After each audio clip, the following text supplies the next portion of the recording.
Agatha All Along, Season 1, Episode 7. Thoughts? This episode is called Death's Hand in Mine. Another episode that I absolutely loved. I believe the episode is rated 12 plus or something like that. Certainly this video will be. And spoilers for everything MCU leading up to and including this episode. So, I am relieved, surprised but relieved to see that Lilia and Jen did make it. Although, Lilia didn't make it through this entire episode, but it was a very meaningful sacrifice. Now, let's see. I suppose, yeah, I'm going to try to start at the beginning of the episode. So, yeah, I quite enjoy the dynamic between, they keep evolving the dynamic between Agatha and... See, in this episode, he himself asks which one he is. But he does say that Wanda isn't his mother, so I guess for now, I'll be calling him Billy K. K for Kaplan. Yeah, Billy K and Agatha, you know, like, yeah, he's not really taking her BS anymore. Like, it's just, you know... I think he straight up did say something like, would you even tell the truth if I asked? Or something like that, you know, early in this episode. And, let's see, yeah, the thing about, you know, do you have any questions for your old babysitter? Why didn't you show me any more R-rated movies? You were 10! No, yeah, let's see, let's see. Yeah, I don't think I have that much more to say about the very start of the episode. Yeah, the castle, so cool. I know, Terry Gilliam, it's only a model. It's still very cool. They continue to have excellent, you know, once they get in there, they continue to have really excellent sets. And I gotta say, I have a soft spot for, you know, if we're talking like traps and such in fiction. Yeah, Love Me, one of those, you know, the ceiling is coming down on them, just... And I also do quite like the swords falling. That was also great. And let's see. Yeah, I love the, you know, I really appreciate they've gotten to, you know, they're not really screwing around with the trials. Like, they get to the location really quickly and, you know, almost immediately pick up the cards. And then you have the... Haven't seen one of those in a while. Old-timey hourglass. That's what y'all call it in English. I actually used to... I don't know if we have it around anymore still, but we did have one at some point when I was younger. I distinctly remember that. And before you think, oh, that sounds ominous and really old-fashioned, it was essentially like an egg clock, you know, just like I don't know if it was like actually made before like digital or even just like analog, but, you know, more modern ones, or if it was someone who thought it'd be really funny to make, you know, today, but, or, yeah, I don't know, 30 years ago or whatever, but no, it was just, you know, a way to make sure that you don't... I actually don't know what y'all call that. Overboil the egg? Yeah, let's go with that. I'm pretty sure you know what I'm referring to. I've never made breakfast in English. What can I say? I usually do that Danish style. Now, let's see. Yeah, and, you know, tarot cards are connected to witches, so yeah, that is, and apparently the according to IMDb trivia for this episode, they're actually accurate. The descriptions of the cards, you know, which and as the trivia entry notes, that's very unusual for film and TV. They usually don't, you know, we're again seeing, as with earlier episodes on the show, they actually care about witchcraft. They're not just trying to, like, demonize it. They'll have some jokes and such, and they're not claiming that every aspect of it is like sunshine and rainbows, but they're they're being respectful a lot of the time.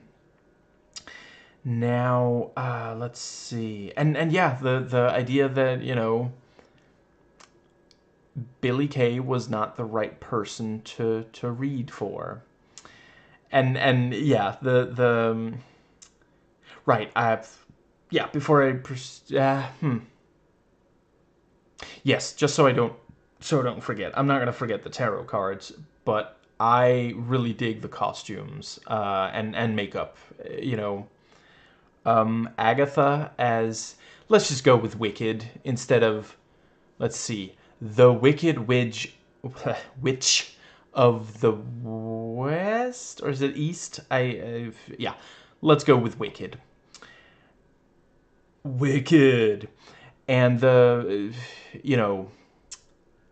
I think Lilia's Glinda the Good Witch. Both of them being from the land of Oz, from the Wizard of Oz. I think Jen is Lady Gothel, but I'm not entirely certain. But yeah, all of them look great. And Billy Kay is Maleficent, which I quite appreciate. I suppose male witches are not that common, and I'm not sure I personally know of like an iconic one. Like, I don't, male witches, I think I've only encountered that on, well other than Wiccan in Marvel, obviously, but other than that, like, Charmed had some, but I don't think I know of any other, and Billy Kay already is or going to become Wiccan. I don't know if he's assuming the mantle just yet. But Maleficent is, traditionally a female character, and like, other than some of the witchy, some of the stuff that's meant to make her look bad. Other than that, she's fairly feminine. She was played by Angelina Jolie in 2 movies. Very, very feminine actress. And they don't really tone it down for Billy Kay. There's even the lipstick. So I don't know if this is supposed to be like drag or if Billy Kay is like trans or non-binary. I don't know 100%. I'm saying the various. I suppose it could be cross-dressing. The different identities that wear women's clothing that are not cis women is what I'm going over. Now, I am not myself a member of the LGBTQ plus community. I am an ally, and I'm very much still learning. I'm so I'm not the right person to say if this is like, if it will be considered respectful by actual members of the community. But I do think that it is worth noting. Like, I feel like they could have like just gone with, well, Billy Kay at least presents as male, appears to be a cis man, or assigned male at birth, I should go with. I don't know, Merlin, and we'll just say, well, but no, they did specifically, I mean, Billy Kay's rocking it, looks great, I don't know, I guess I'll go with they, them. They look great in as Maleficent. Now, yes, with that said, let's return to the tarot. So, yeah, the thing of it, yeah, like, Billy Kay's like, I know this, and Agatha's like, yeah, sure you do, again, this kind of, like, sassy, which, is thought of at, like, I would say that, cishet men can be sassy, but it is thought of traditionally as something feminine or LGBTQ plus, and or it's not one or the other necessarily, but yeah, so we're again doing that right. Also, earlier on, Billy Kay pointed out, wow, that's a vague answer that Agatha gave, and then she says, if you want a straight answer, ask a straight person, which is an interesting way, because, like, she could have said, if you want a direct answer, find someone direct or something like that, but specifically straight, because I mean, I suppose she might be. I don't, I mean, we know that she's at least, you know, well, yeah, she's not straight. She is lesbian, bi, or pan, because Rio, that's more than platonic. That's so yeah, yeah, she might be sapphic. So yeah, I do appreciate that. They specifically have her phrase it like that. Now, let's see. I think that, but yeah, and he starts doing the cards, and yeah, some swords fall, and Agatha's like, it's a numbers game, it's a con, because she herself, she's very cynical. She cons people, so she assumes, that there's a Danish phrase. I'm not 100% certain what the English equivalent is, but it directly translates to thief believes every man steals, and that's basically what we're seeing with Agatha. She can't imagine that tarot could be real. And maybe there's also maybe she can't admit that she can't solve this problem. She's not really used to relying on others. She's very independent. And let's see, yeah, I mean, they're almost kind of making fun of the trope of the strong, independent woman, which, there's nothing wrong with women being strong and independent, but, it is at this point, I'm going off what I've heard female feminists say. We've reached a point in culture where we should be going for, like, support networks and women supporting women, rather than saying, oh, we need this individual woman who's amazing at everything. It caters to this, notion of the of individualism, of the amazing individual, when that's not really beneficial. And I feel like that's what they're doing, because the problem is solved once Lilia arrives, and it's not a surprise that Lilia excels at it. Like, I'm not sure that was that revealed before last week's episode. I forget. She used a crystal ball in, like, the second episode. I'm not entirely sure if she used tarot cards. It's been like a month or something, but anyway, let's see. Yes, so yeah, she's like, it's a numbers game, and she just throws down cards. It's like, we'll just keep going. And he points out, I don't know how much math you did back in Salem, but that would take forever, and we don't have that kind of time. And it's true. Like, I wouldn't know, but I'm thinking there's probably dozens, like, the size of the pile. I would guess there's at least 24 or more tarot cards. There's, what, 5 or 6 spaces? Yeah, that's gonna take forever to try out all the different options. It's, maybe that should be like a if there is like a witch-centric website, and there's like a password generator or something along those lines, they gotta use that as the way to make sure that people don't just, crap, what's it called again? Wow, it's been forever since I used that term. Brute force it, that's it. Now, let's see.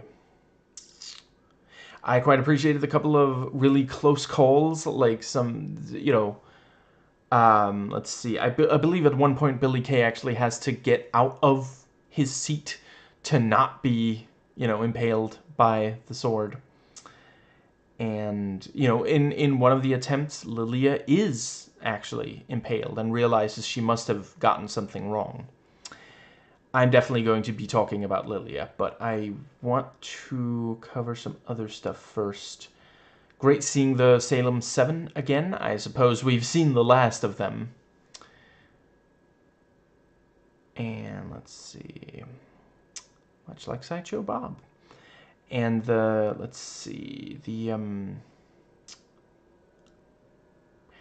I think that might actually be just about all that I have to say that isn't at all Lily. Right, it was cool to see the reveal that Rio is Death, which I think some people had guessed, had theorized that, it explains the thing with, I get the bodies, yeah, she's Death, she collects dead bodies.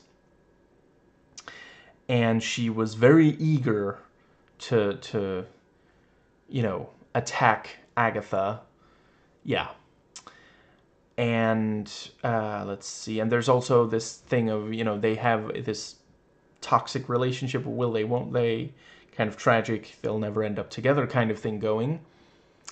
Agatha's been an extremely powerful witch for hundreds of years, meaning she doesn't die and is unlikely to die, so yeah, Rio has not been able to be with her permanently for all of that time. And I think that might just... I appreciate that there's a path off the Witch's Road, the subway, and this thing of, now that it's... Yeah.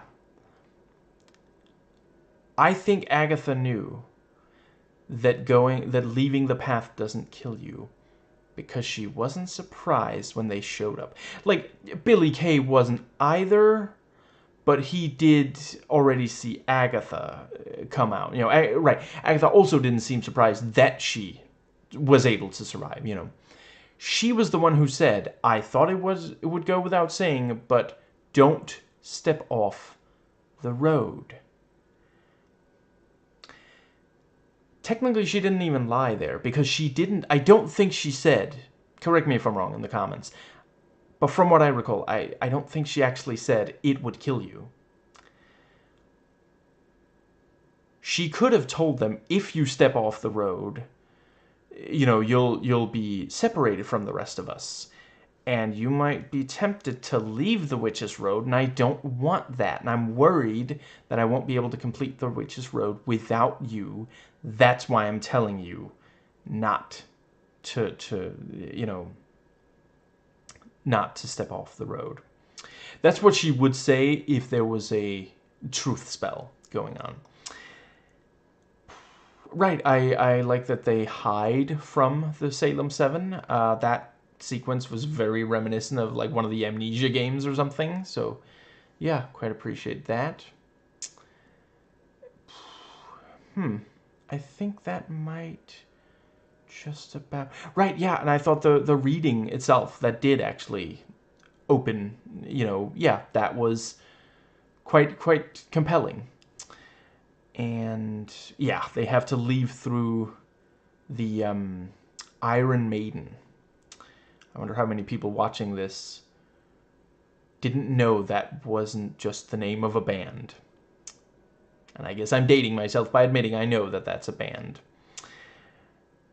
And let's see, but yeah, that I'm not sure it was purely witches, but I feel pretty confident in saying witches have been put in, people who were accused of being evil witches. Let's go with that, because technically Wicca is a thing. It's just not an evil thing. But yeah, I feel fairly confident that some people like that were put in Iron Maidens, or at least threatened with it. Like, I feel like the thing I've heard most was burning at the stake and drowning for witches. You know, especially if they weighed the same as a duck and were made of wood. Now, yeah, I think that... Yes. So this was very much the Lilia episode, which I guess just leave... So there's 2 episodes left. I guess episode 8 might be the Rio episode. Because, like, yeah, I feel like everybody else got an episode that explored them already. I'm not sure the Jen episode was really the one where, like, she had the solution, sure, but there wasn't that much. It was more like that episode set up the overall conflict for everyone. You know, I'm glad that wasn't the only episode that explored their various... Like, when I watched it, I was slightly concerned, is this really all we're going to get? But no, it really was just setting up all these things for later. I quite appreciated how the tarot cards, like, really did match the, you know, including when we see Rio as Death. And that was, yeah, she popped up in you know, the episode we thought was a Jen, some of us thought was a Jen episode. You know, and, hold on, what was the other thing?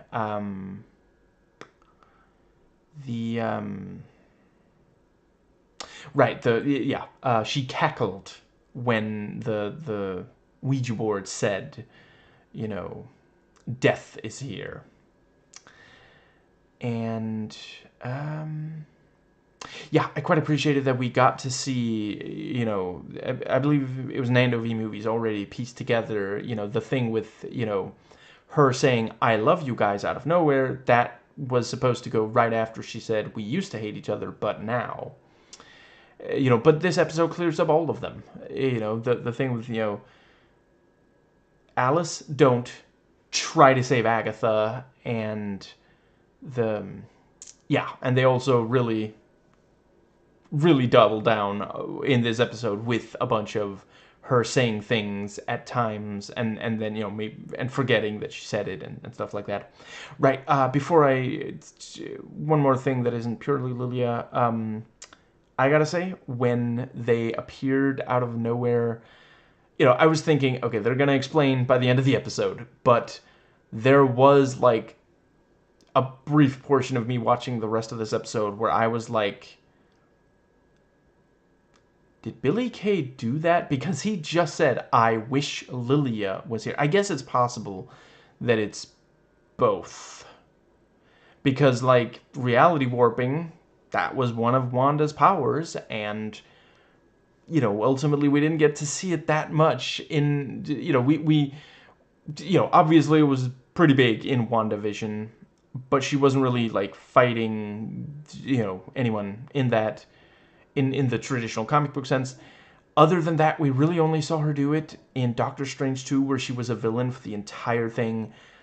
I am really looking forward to Wiccan using reality warping, if this really is the confirmation that he has that, as a good person, you know, as a young Avenger. That would be really cool. You know, I love you know, Wanda's various appearances in the MCU. And I'm not necessarily saying that I thought it was, like, terrible, that for so much of it, it's, you know, mind control and telekinesis. But I really hope that with Billy Kay, we'll see more reality warping, because it's such a cool thing for one of the heroes to be able to do. That'll be really interesting to see villains having to counter. And maybe him, like, just wiping the floor with, you know, foot soldiers. That would be pretty funny. And let's see. Yeah. Right, yes. One more thing. For the LGBTQ plus a reading of Billy Kay, which, you know, I think Jessie Gender has done an excellent job reading that, you know, and she is actually trans, so, you know, obviously she's going to be much better at it than an ally like myself. But yeah, applying that lens to it, I can't help but notice that he did specifically, you know, he said, Wanda wasn't my mother. I have a mother. And that goes with this thing of like chosen family, which is a big thing for LGBTQ plus, individuals. I've understood from listening to them, and I'm not sure I gave this proper credit when it happened in, I believe it was last week's episode. They're actually really supportive. The Kaplans, the Billy Kay's birth parents. When when Billy Kay comes home, their father says, "Aw, I thought Eddie would be here." I think he even say he had like he had made Eddie's favorite food or something like that. There's no like, "Oh, thank goodness you didn't bring, your gay lover. I told you never to let that man into this house." No, it's like, "Oh, you two are so sweet together. I made his favorite. Are you sure he can't come?" Just yeah, and I forget if Billy Kay's mother said anything, but I certainly don't. I feel fairly confident that she wasn't like, I can't believe you're supporting his lifestyle choice. No, they're super supportive. So that, yeah, that is, and it's very nice that is actually Billy Kay's birth parents. That is not always the case. Very, very tragically. And I'm not saying that Wanda wouldn't have supported, if she had lived to see, one of her kids be gay, do crime. I believe she would have supported, but it's not a 1-to-1. It's not 100% as a, yeah. Now, right, I do think it could be read as an LGBTQ plus individual who was raised to be a certain way, and in the MCU it's magical, not conservative, but Wanda did hurt a lot of people. She wasn't abusive to the kids, other than that one episode, the Modern Family ish one, where she said, "I have nothing. I have no idea what to do." That was not the most responsible parent thing to do. Other than that, she didn't appear to be, at all abusive to the kids. To Vision, and she was like, she did torture the Westview residents. She was in denial about it, but she did still do it. And she kept, every so often something would remind her of that, and she just rejected it, rather than, she had chances to stop before the show ended, when she finally did stop. And I think that might be what he's, separating himself from. Now, let's see. Right, and I suppose technically Billy Kay has two mothers, which, there was, I suppose there's some that still believe it, but there was that, it used to be like a mainstream idea that, if someone assigned male at birth grows up with two mothers and no fathers, although technically Billy Kay also had two fathers, but yeah, which, no, yeah, actually, yeah, almost a polycule of it's just that none of them, they do all appear to be straight in the MCU. But anyway, yeah, there was this idea that if you don't have one mother and one father, you're going to grow up, LGBTQ plus. I think that covers, so yes, that brings us to Lilia.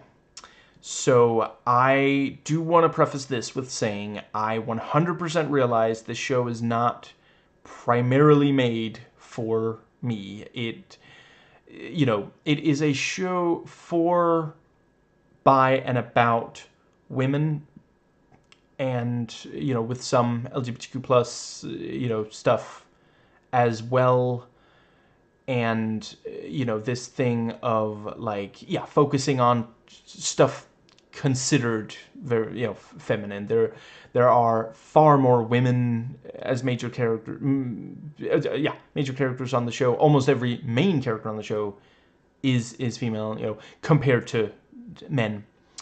So I'm not trying to like hijack this, but I felt incredibly seen by how the entire Lilia, everything with Lilia in this episode. So for those who do not already know, I have ADHD. I tried medication once. It just made things worse. So I am unmedicated, and it does lead to some hurdles. And the depiction, like, I realize it's not technically ADHD that she has, but the way that Lilia, sometimes she'll zone out and not realize, what just happened, what did I just say, and like, I don't,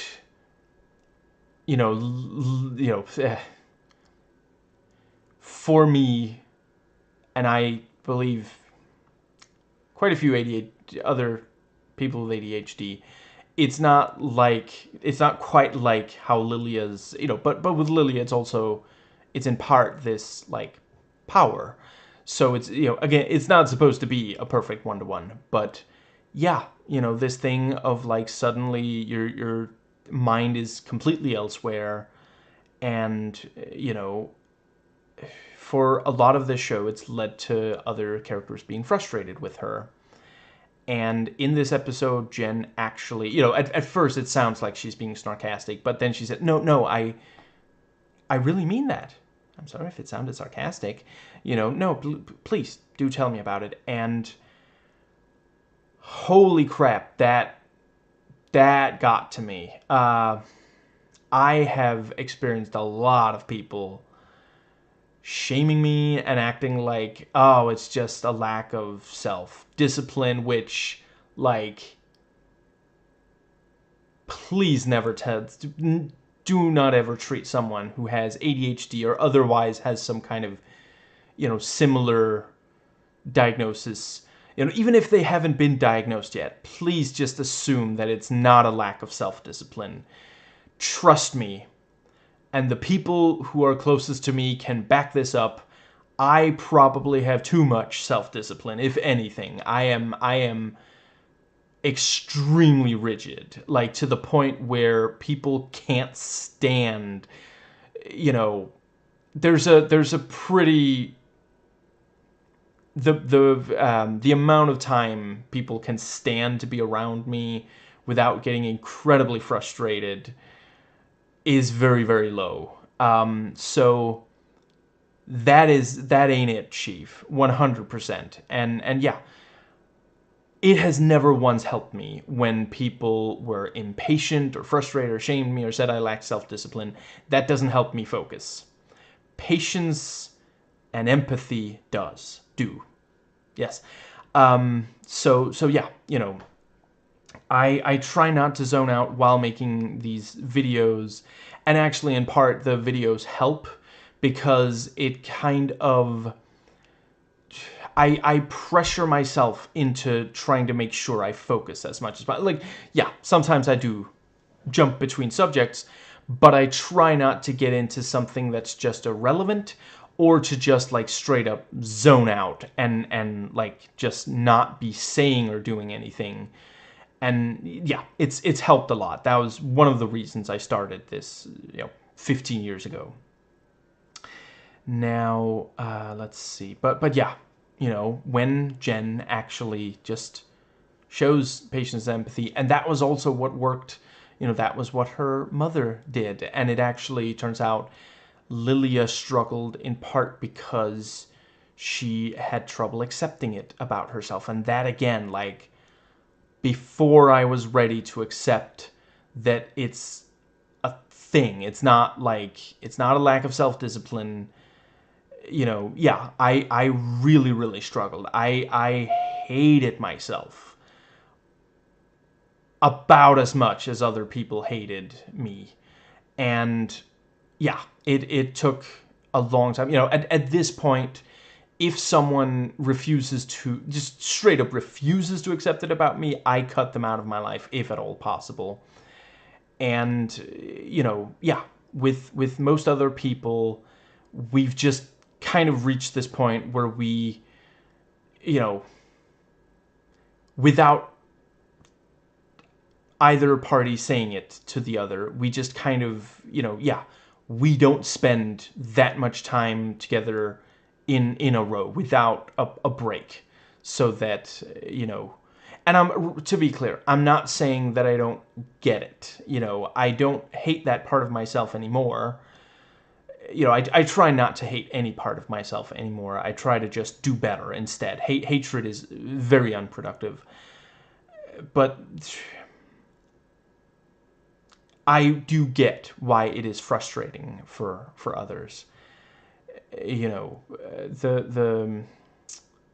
yeah. Now,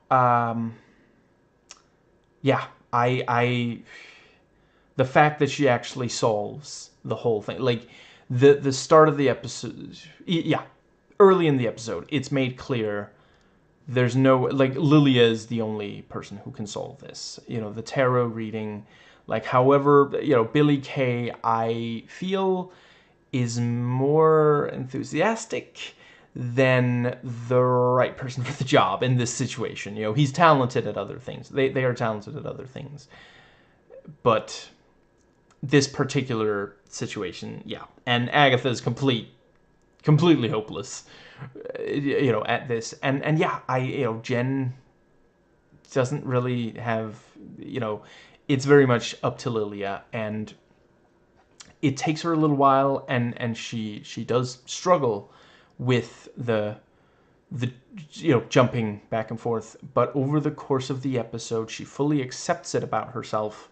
She channels it and is actually able to solve the situation. And that's also something that I find, and hopefully some of you agree.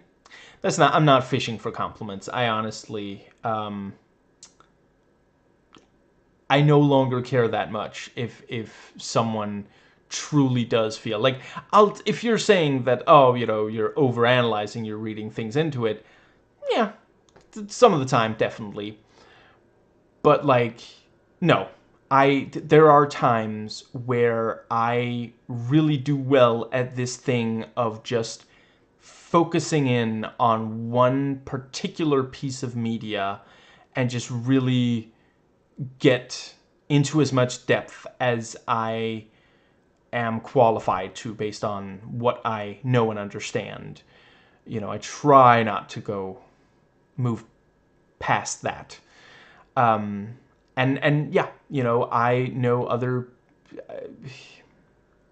yeah, that is a thing that, like, I will say, before, I don't think I fully realized that was at least partially an ADHD thing until I watched Thought Slime's excellent video, where Thought Slime actually included a bunch of clips of people with ADHD, and at least one of them just straight up said, ADHD does not mean that you're always struggling with focusing. Sometimes it means you hyperfocus. And that's very much, yeah. And let's see. Yeah, that's part of what I do with my YouTube channel. Hyperfocus on one particular piece of media at a time and talk possibly for too long, and get into as much depth as I feel I can. And sometimes there's also some, I wouldn't say that all of the videos that don't get super long, sometimes it's like a lack of motivation or something, but far from always. But yeah, I really appreciated the editing here with going back and forth, and the fact that so much of the episode is actually completely out of order. We don't see them land right away, and we actually see them in the floating, suspended sword room before we see them get there, and all these things. Jen will refer to something that Lilia has said that Lilia doesn't remember saying, and we didn't see. Like subway. What was the subway? Right. One of the first images in the episode. We're seeing Lilia. Slowly move. Across the image. As she appears to be sinking in place as she sank into place in the sunken place. And let's see. Yeah. So the nonlinear thing, I thought, yeah, worked incredibly well. And yeah, I mean, the fact that because she straight up, we don't see it because, they're not quite that high rated. And it also works as a hard cut. She was impaled one of the attempts, and then she's like, oh, what did I miss? What do I do different? So in her head, she saw enough of the future. I mean, as far as I can tell, it's not that it did actually happen twice. I did when some of the episode, I was wondering, is this like a time loop? And every time one of the coven dies, it resets or something, and we're just seeing parts instead of the whole thing. But no, as far as I can tell, Lilia, could, yeah, before it actually happened, Lilia saw, and this is not the first episode where she's seen something that hasn't happened yet. That is her power. We knew that from the start. But yeah, she sees so much of the sword room, and that I think is new. I think that was this episode, and that was because she was fully embracing that part of herself. And again, that's so crucial, and that it goes for ADHD. It goes for various other. That's again something I've come to understand from listening to LGBTQ plus people. That is a major part of being happy as a member of that community, is to accept that that is your identity, and for others to affirm that identity. And that was also part of, let's see, I feel like there was someone on the show who claimed that Lilia couldn't actually see, but was it Agatha? Maybe it wasn't. Maybe she was just saying it was annoying that she zoned out like that. I forget, but certainly, yeah, it's something she struggled with, and other people find it annoying, and that makes it harder for her to come to terms with it as a part of herself that she doesn't have. Because, yeah, hold on. Wasn't that, that was going to be her wish, right? She said in an earlier episode, or someone said it, that Lilia's wish was going to be to get rid of the sight. I think it was, or maybe just to make it easier for her to control or something like that. And yeah, it turns out the real sight was the coven she met along the way.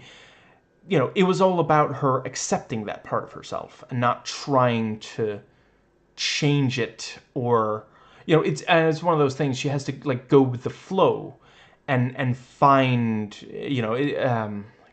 what is that? I feel like, is that a thing of like surfing? It's one of those, you can't fight it. You have to find it and use it. That kind of thing. That's what we're seeing, because she is still jumping back and forth between them, but by the end of the episode she has a lot more, yeah, she's making it work for her. Now, let's see. What was the other thing that I wanted to get into there? Let's see.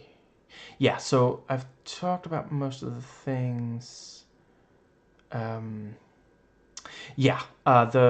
thing with the shelves, which kind of makes me wonder if at any point if someone could get into a trial if they just managed to make it through the tunnels and the the Salem 7 don't kill them on the way.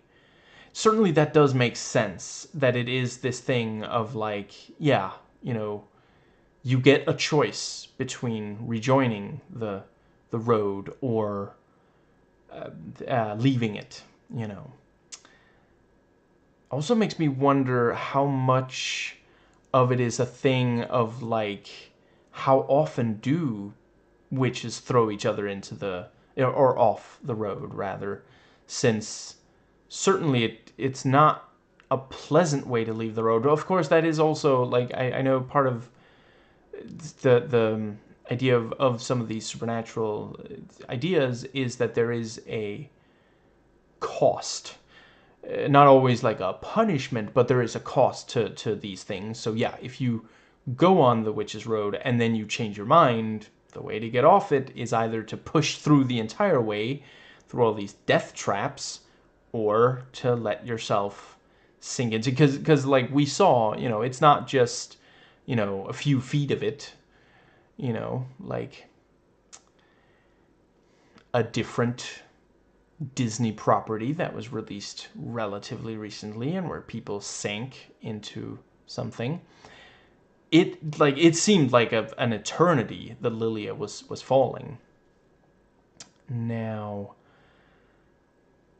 let's see. That brings, yeah. I like the idea that Lilia points out, if you stay after a trial, there is catastrophe, like the tower, and she like does the yeah, she reverses gravity. Christopher Nolan is either like nodding in approval in approval, or possibly calling his lawyer. No, not the latter. And yeah, like that was legitimately, we spent so much of this episode worrying, the ceiling is closing in and the swords are falling and this whole thing. Didn't see coming that someone would be floating into the swords. That's a very cool, yeah. And yeah, for a little while, Lilia is holding on, but she does end up letting go, and she says to Jen, was it to Jen? She says before she dies, "I loved being a witch," and she knows the Salem 7 are arriving, so she starts, talking about, what happens if you stay in a room after a trial. The sly dogs, they got her monologuing. And yeah, this thing, Jen is like, don't even think that I'm gonna let you, she's like, come on, we're leaving together, kind of thing. And let's see. Right, I appreciate death is the original Green Witch, because death is natural. It's something that we spend a lot of effort trying to avoid, and then, best case scenario, eventually come to terms with, that of our own death, the deaths of, people we care about. Yeah, I really, really appreciate when media acknowledges that, things like death and time and fire are not inherently negative things. There are certainly situations where they feel extremely negative and are. There are situations where they are extremely negative, but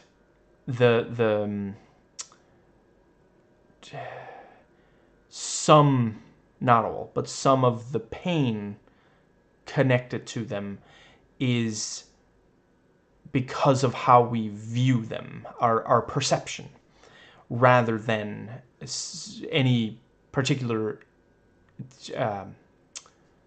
unavoidable inborn quality to them.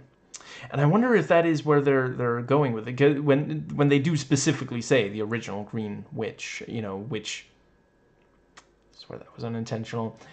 they specifically said in an earlier episode, Green Witch connected to nature and an important part of a witch's coven, so yeah, she Rio came across rather creepy when she's revealed as Death in this episode, but that doesn't mean that there is no place for her.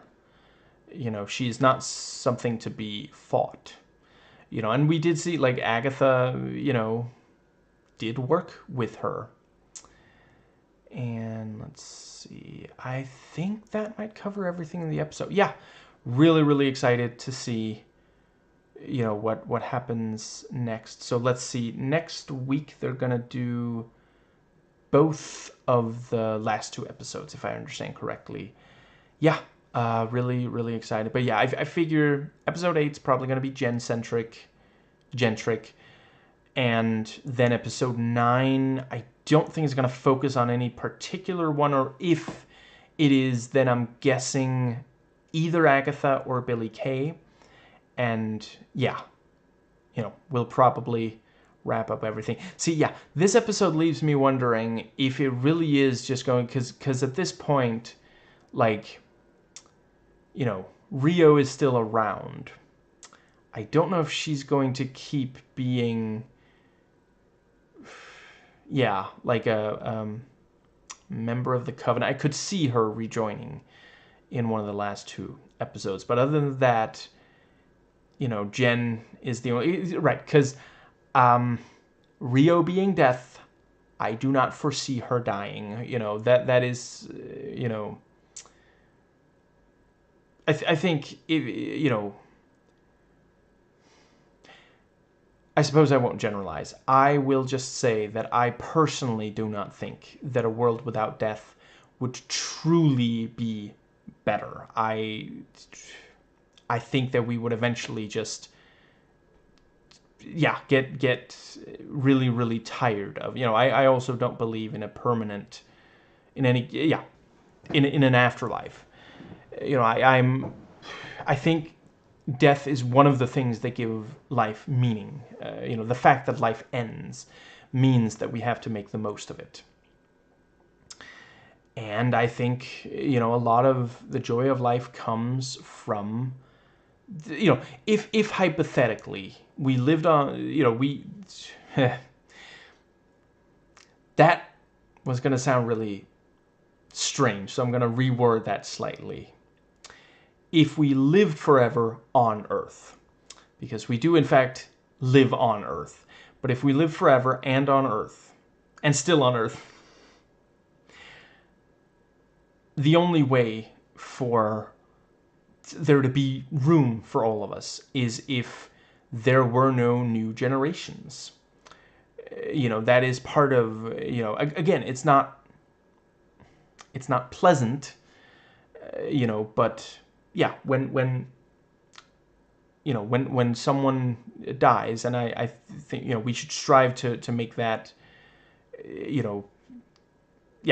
natural causes as much as at all possible. Though I do also believe in euthanasia. If someone truly is just in pain and going to die, in not very long anyway, if they want to, we shouldn't pressure anyone into it.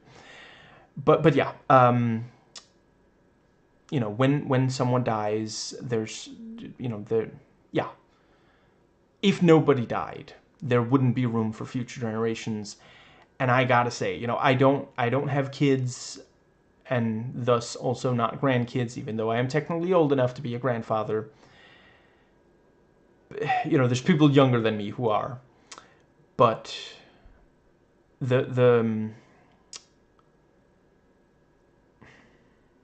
see, I gotta be careful to word it right so it doesn't come across as like really, really morbid. But yes, I'll just move on to, I think a lot of joy in life comes from witnessing generations that come after you. you know, seeing a child play, seeing young people fall in love for the first time, these kinds of things, you know, I think that, you know, I'm never going to have kids myself. I am definitely not the, you know, there, yeah, for example, for my rigidity, which I do not see ever fully going away. That's just not going to happen, not with my life experiences, you know. But in part because of that, I would not make a good father, and I would not subject anyone to a bad father. That is just not, you know, bad parents is such a terrible thing. You know, if you are a parent, please do your best to be a good one. And if you are not yet a parent and you truly believe you would make a bad one, you know, I get that, like, if you're in a relationship with someone who really wants kids, it's really difficult to end that relationship. But, you know, if it is truly a sticking point, yeah, I'm sorry. I do think that the ethical thing to do is to end that relationship. But yeah, you know, we really don't need more people becoming parents who really don't want to be, and just end up neglecting their offspring. It's terrible. But yeah, to get back to the, yeah, that was indeed a bit of a sometimes I go on digressions at my own discretion. Yes, I do not foresee Rio dying, and I really hope they have her in other parts of the MCU. Oh, I would love for there to be like some future MCU thing. Like, obviously it would have to be the right project. It wouldn't fit for every tone, but some, you know, possibly a future Deadpool thing or something, where, like, you know, someone is about to, you know, one of the heroes or anti-heroes is about to kill a villain or something like that, and is, like, you know, trying to work up the nerve, and you hear like a foot tapping impatiently. Yeah, actually, yeah, I think, you know, maybe it should be like Deadpool, although he doesn't necessarily struggle, but maybe there's some reason why he's struggling to, you know, and he's like, what is that? You know, turns, and Aubrey Plaza, and, like, you know, yeah, go full Lady Death. You know, I mean, I don't know if I want the skull, because that wouldn't, she wouldn't be able to you know, get as much across with her face. But, you know, sure, the rest of her body could be skeleton, you know, and you know, yeah, one of her skeletal hands, like, you know, pulls back the cloak and reveals, like, maybe a sundial, you know, and she's like, you know, there's other souls for me to claim, you know, or something like that. And then, you know, maybe, you know, yeah, and you know, he's like, okay, fine, and, you know, kills the villain. And, you know, yeah, you know, Lady Death is like, thank you, now was that so difficult? And, like, you know, looks Deadpool up and down and, like, says, call me sometime, or something like that, you know, and then claims the soul. That would be amazing. I really hope that they yeah. But yeah, I do not foresee Rio dying. But I wouldn't rule out Jen dying. I don't hope for it. I really enjoy her character, but yeah, I have to wonder if by the end of The Witch's Road, you know, if it's going to be just, you know, if Rio doesn't rejoin the Coven, or if she leaves it or something, Agatha and Billy Kay, and maybe even some kind of, like, we were told that Agatha's the only person who successfully completed the road, and, like, supposedly she had a coven, but then she wasn't with that coven anymore. You know, we know that she kills other witches for power. I can't help but wonder if it's going to come down to the two of them having to, maybe that's the last trial. Maybe only, maybe at the end there can be only one. And I mean, in that case, my money's on Billy Kay, since they're building to the Young Avengers. He's Wiccan. I will, whenever Agatha does leave the MCU, I'm really going to miss her. But I do think that could be a really compelling ending for the character. And I don't want her to overstay her welcome. I'm not sure that I would say anyone in the MCU has overstayed their welcome, but certainly it's a risk when you have this many, this long running of a franchise. Let's see.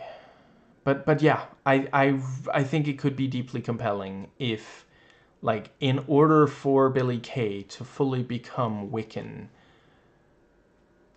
Billy Kay actually has to, like, at this point, like, Agatha's somewhere between an anti-hero and a villain, but it's still, if Billy Kay has to kill Agatha in order to, or do something, allow her to die, maybe he doesn't, maybe Billy Kay doesn't have to,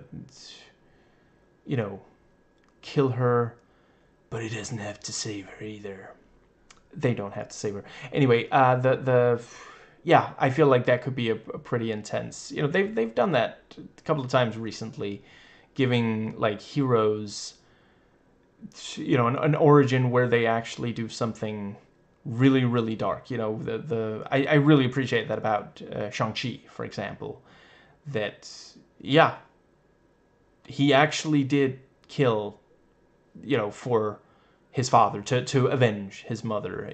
That is really, really dark. That's the kind of thing that, yeah. So I really appreciate that, and Billy Kay already has, I feel like Billy Kay did think that it would kill, Billy Kay thought that they were killing all three of the other witches, when, like, one can understand with Agatha for, yeah, but the other two really, that didn't seem, like, and I appreciate that it seemed like they didn't fully mean to. It was essentially losing control of their powers, but even so,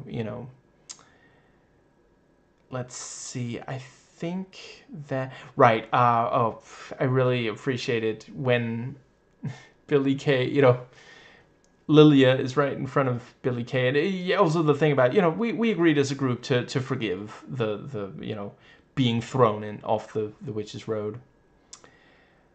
The conversation that Billy Kay, where Billy Kay is saying things out loud, because they're hearing Lilia's thoughts. That was a great, yeah. It was a fun, like, a little bit of it felt like one of those, like, how sometimes in a piece of media, they'll will only hear one side of the conversation, so they'll, like, say just enough that you can piece together what was said, even though, like, in real life, phone conversations don't usually have either person just restating what the other one said, for the benefit of some unseen audience. But yeah, really, really dug this episode. Appreciate the, yeah, like, Billy Kay is, yeah, more confident and using the powers more, like, we saw how overwhelmed they were when, hold on. Yeah, I realize they already did use the power fairly well with Ralph, but they were sort of overwhelmed when dealing with Eddie, and certainly, right after the car accident, between the 3-year thing, with the parents and such. Yeah, I think that is absolutely everything that I had for this episode. Yeah, really, really excited to see. I find myself wondering, how's it